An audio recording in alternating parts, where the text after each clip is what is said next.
Welcome. We're in my personal backyard. This was a really fun project for us to build. I think we built this about 4 summers ago, so this is on its 3rd growing season. And I just wanted to show you our pond while we're in the middle of cleaning it out. And we get a bunch of questions all the time online, and I felt like this would be a great time to answer some of those questions. Welcome to Hiner Outdoor Living. We're a team of yardists taking boring, cookie-cutter yards and transforming them into one-of-a-kind backyard retreats. Join us as we bring quality, passion, and fun to yards all across the Colorado Front Range, inspiring life outside. So we're doing our spring clean out a little bit late. We ran into a bunch of weather issues, and so naturally I just put myself to the back of the list. Better late than never. We are here and we're going to be cleaning our pond today.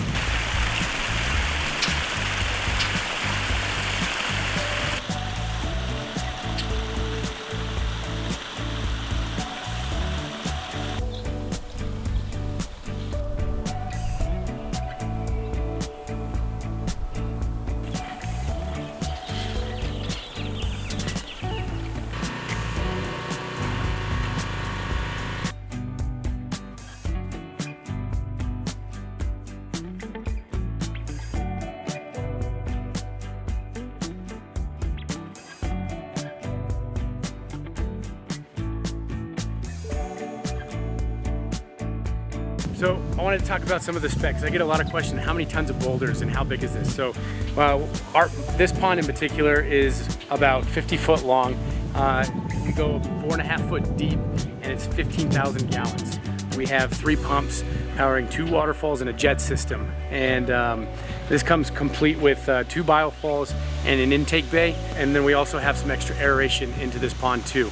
So, all those pieces are part of the mechanical filtration system that helps keep the pond water clear. Do not put chlorine in your ecosystem pond. The way that we build them is the aquascape way, and the aquascape way promotes a fully balanced ecosystem. And within this ecosystem pond, we've got a nice balance of rocks and gravel. We've got proper filtration with the plants and fish, and that aeration happening from those waterfalls. And between those, what we're going to do is recreate a little piece of Mother Nature.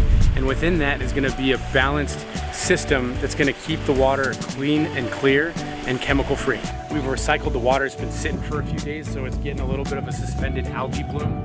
So once we turn this back on finally, it's going to take a week or 2 and that stuff will clear out and the ecosystem will take over and it'll really clear this up. What about mosquitoes? That's just going to be a huge attraction for them.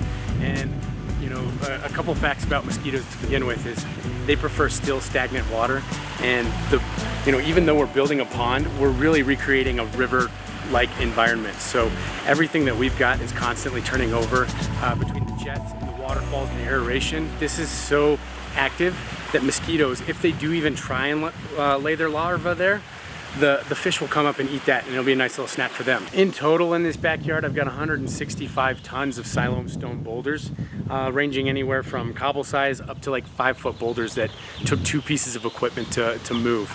It was a massive undertaking, but it was a lot of fun. Costs, I have kind of added this up. If I were to build this in your backyard, the pond feature, something like this would probably be in the $150,000 range.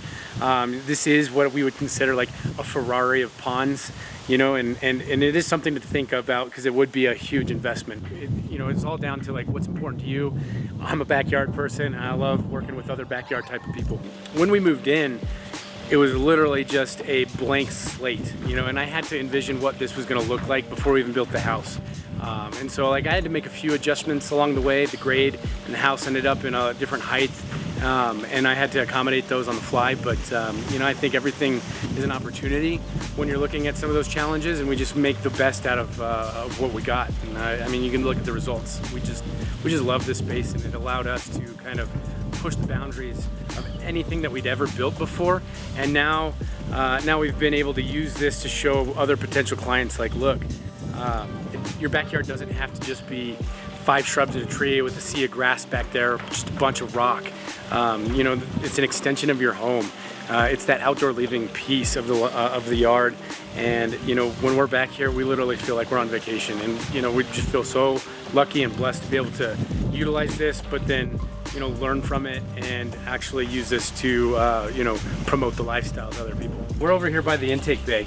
Right now we have it all torn apart. This was the very first one that we ever built. You're looking at the middle of us trying to make some improvements to this based on what we've been doing on some other projects and some other feedback and collaboration that we've gotten with other contractors. I've been living with this for a little while, and I've learned that I need to stick with some thicker rock, and we put too much thinner gravel and it actually solidified over a few years. We pride ourselves on being innovative, and I don't like just taking new concepts and trying them out at your backyard. I like to prove them first. He wants us to pull everything out and then only put back in stuff that's this size or bigger.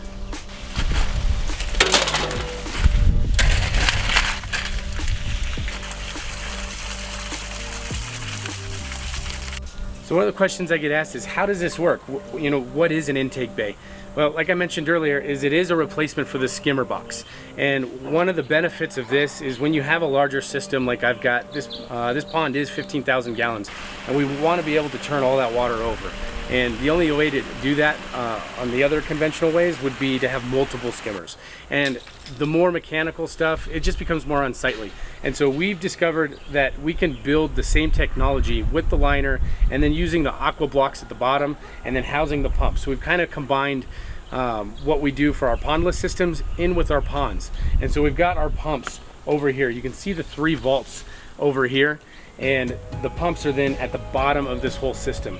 And then covering the pumps is a layer of aqua blocks, and all those aqua blocks help make sure that we've got ample water storage, so there's always excess of water to pull from to feed the pumps, to feed the waterfalls and to feed the jet system. The idea of this is we create a cove and we choke the water down so we can create a current, and that pulls that water across and then allows all the top debris that hits the water to come across into the intake bay, and then it gives us only one area that we really need to maintain. And then when it's all done, it looks completely natural. It just looks like an extension of the pond, and you don't even know that we've got all the mechanical filtration happening in this area. One of the questions we get asked a lot is, what is the patio edge? How did we do it?